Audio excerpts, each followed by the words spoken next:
was on the site 10 minutes after the second tower collapsed, and it was a ghost town as far as members go, and it just proceeded to get more and more chaotic because guys were arriving, there was no order, and when the Scientologists arrived, an air of order entered in because there was something that was being organized and run very, very efficiently. Their involvement was paramount in that it was critical.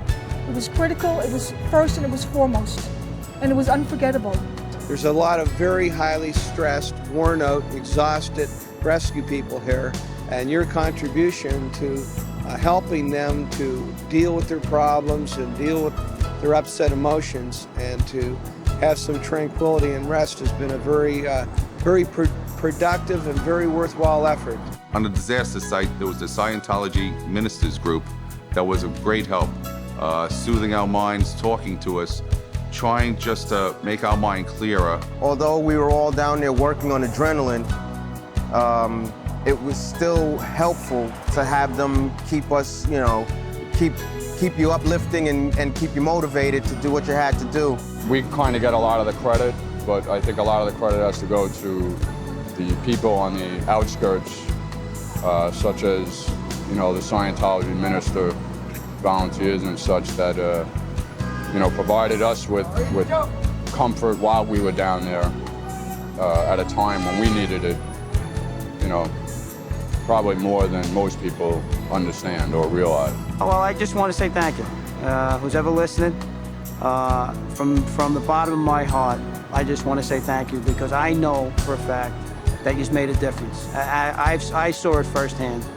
And, it takes a lot. It takes special people to leave their house, to leave where they're from, and to come down for weeks at a time and to give of themselves freely and, just to genuinely because they want to make a difference. And I know for a fact he's made a difference. In a crisis such as we had at that time, it was a wonderful thing to suddenly see almost as it were spontaneous people like the Scientology volunteer ministers appearing as if out of nowhere. There they were to plug the gap, and they did it very nobly and did it very, very well. It was very positive work. It was thinking the physical as well as the spiritual needs of the people and the emergency workers who were coping with intolerable conditions. It's really important to know that people like yourselves are there to support the emergency services.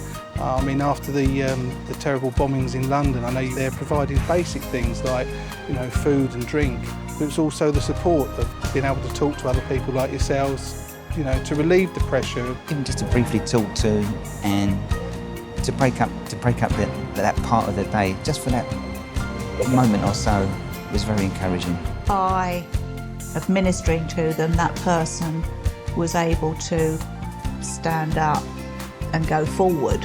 They give that human touch wherever it's needed, whenever it's needed. And that in itself is a powerful testimony to their work and the work of L. Ron Hubbard. If the whole world could grasp that kindness to their brothers, to humanity, then I think we'll have a better world. They sacrifice a lot in Sri Lanka, and they help the Sri Lankans. Wherever the need is there, they were there. Before the people come to your place, they come with a very awful look. Sometimes they cry, but after they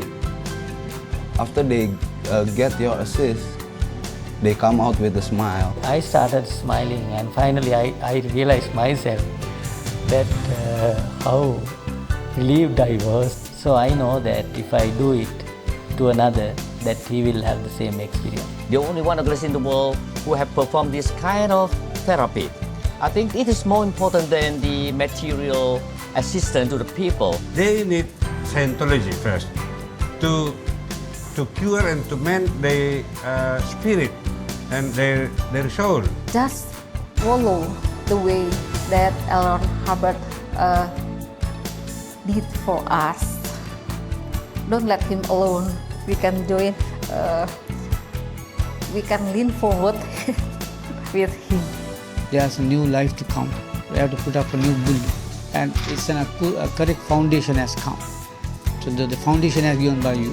It's very hard to explain the feeling inside my heart, but I don't know what to say. Thanks a million on behalf of the Thai people. You guys arrived and came to our aid. Y'all were the cavalry. It's kind of like a wagon train being surrounded by the Indians with no hope. And then you hear that horn from the cavalry. And you guys came in, and then all of our despair disappeared. People just needed to talk. And I have yet to see a Scientology volunteer walk away from someone who wanted to talk.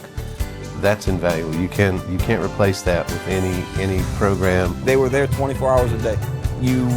There wasn't a 15-minute time span that went by where you didn't see somebody walking past with a Scientology shirt. They were visible at all times.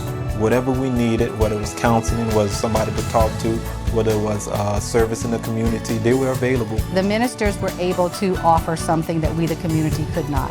We could not have kept these shelters open without them. It kind of got to where's the yellow shirts?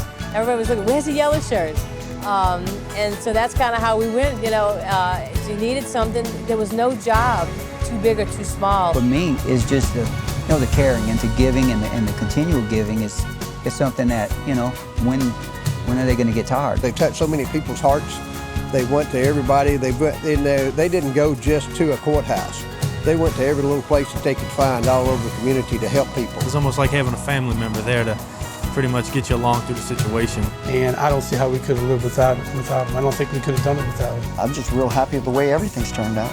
Can't ask for better. You really can't. You can't get better. I'm just grateful that there's people out there still today in this world that's willing to give that much of themselves to help a fellow man. And you made their lives better simply because you understand who they are and what they need. And you don't wait for marching orders. You know your profession and you've made a difference.